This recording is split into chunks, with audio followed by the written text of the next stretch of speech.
Hello అండి. పచ్చి రొయ్యలు, గోంగూర కర్రీ. ఈ కర్రీ పేరు వినగానే నోట్లో నుంచి నీళ్లూరిపోతూ ఉంటాయి. సింపుల్ అండ్ టేస్టీగా ఈ కర్రీని ఎలా తయారు చేసుకోవాలో చూద్దాం. ముందుగా పెద్ద గోంగూర కట్ట తీసుకుని ఆకులు ఒలుచుకుని ఇసుక లేకుండా కడిగి రెడీగా పెట్టుకోండి. స్టవ్ ఆన్ చేసుకుని కళాయి పెట్టుకుని నూనె వేసుకుని చూడండి, ఈ గోంగూరని పెద్ద కట్ట తీసుకున్నాం కదా, ఆకుల్ని చక్కగా నూనెలో మనం వేయించుకోవాలి. ఎలా అంటే నూనె పైకి తేలే విధంగా చూడండి, ఈ విధంగా నూనె పైకి తేలే విధంగా ఇలా ఈ గోంగూరను వేయించుకుని మనం రెడీగా పెట్టుకోవాలి. చాలా బాగుంటుందండి. ఎటువంటి మసాలాలు ఎక్కువగా వేయకుండా చాలా తక్కువ మసాలాతో సింపుల్గా ఈ కర్రీని మనం తయారు చేసుకోవచ్చు.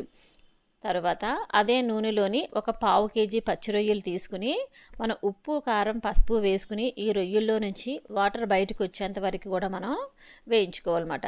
చూడండి, 1 టేబుల్ స్పూన్ కారం, అలానే ఒక పావు టేబుల్ స్పూన్ పసుపు, మీ రుచికి తగ్గట్టుగా సాల్ట్ వేసుకోండి.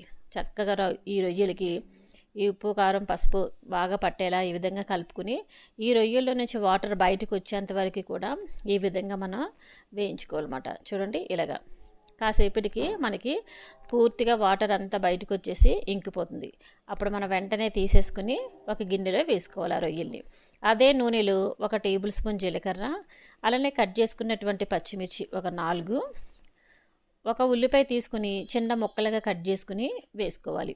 అలానే ఒక రబ్బ కరివేపాకు కూడా వేసుకోవాలి. ఉల్లిపాయ ముక్కలు మరీ ఎక్కువగా వేగవసరం లేదు. ఈ కర్రీకి మనం గోంగూర వేస్తున్నాం కనుక చక్కగా ఉల్లిపాయ ముక్కలు మనం మగ్గించుకుంటే చాలు. ఇవి తినేటప్పుడు పంట కింద తగులుతూ ఈ ముక్కలు మంచి రుచిగా ఉంటాయన్నమాట.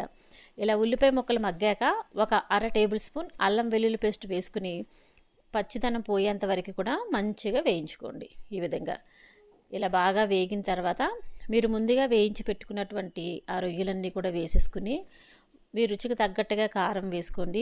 అలానే సాల్ట్ కూడా వేసుకోండి. 1 టేబుల్ స్పూన్ ధనియాల పొడి. అంతేనండి, చాలా సింపుల్గా చేసుకోవచ్చు ఈ కర్రీని.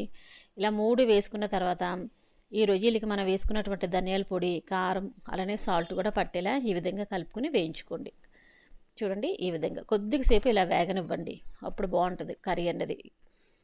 ఇప్పుడు ఒక చిన్న గ్లాసు వాటర్ వేసుకుని మూత పెట్టుకుని ఒక 5 నిమిషాల పాటు ఒక లో ఫ్లేమ్ మీద ఉడికించుకోండి. చూడండి, ఇలా ఉడికిన తర్వాత మీరు ముందుగా నూనెలో వేయించి పెట్టుకున్నటువంటి గోంగూర మొత్తం కూడా వేసేసుకుని అవసరం అనుకుంటే కొద్దిగా వాటర్ పోసుకుని నూనె పైకి తేలేంత వరకు కూడా ఉడికించుకున్నట్లయితే పచ్చి రొయ్యలు గోంగూర కర్రీ రెడీ. తక్కువ స్పైసెస్తో ఇలా చేసుకోవడం వల్ల చాలా రుచిగా ఉంటుంది. గోంగూర ఫ్లేవర్ మనకు తెలుస్తుంది, అలానే రొయ్యల ఫ్లేవర్ కూడా తెలుస్తుంది. ఎక్కువగా మసాలాలు వేసేసుకుంటే మనకి గోంగూర ఫ్లేవర్ అనేది అంతగా తెలియదు అన్నమాట. చూడండి, ఇలా నూనె పైకి తేలేంత వరకు మనం ఉడికించుకుంటే సరిపోతుంది. చూస్తుంటేనే నోరు ఊరిపోతుంది. సింపుల్ అండ్ టేస్టీగా పచ్చి రొయ్యలు గోంగూర కర్రీ రెడీ. వీడియో నచ్చితే ఒక లైక్ చేయండి.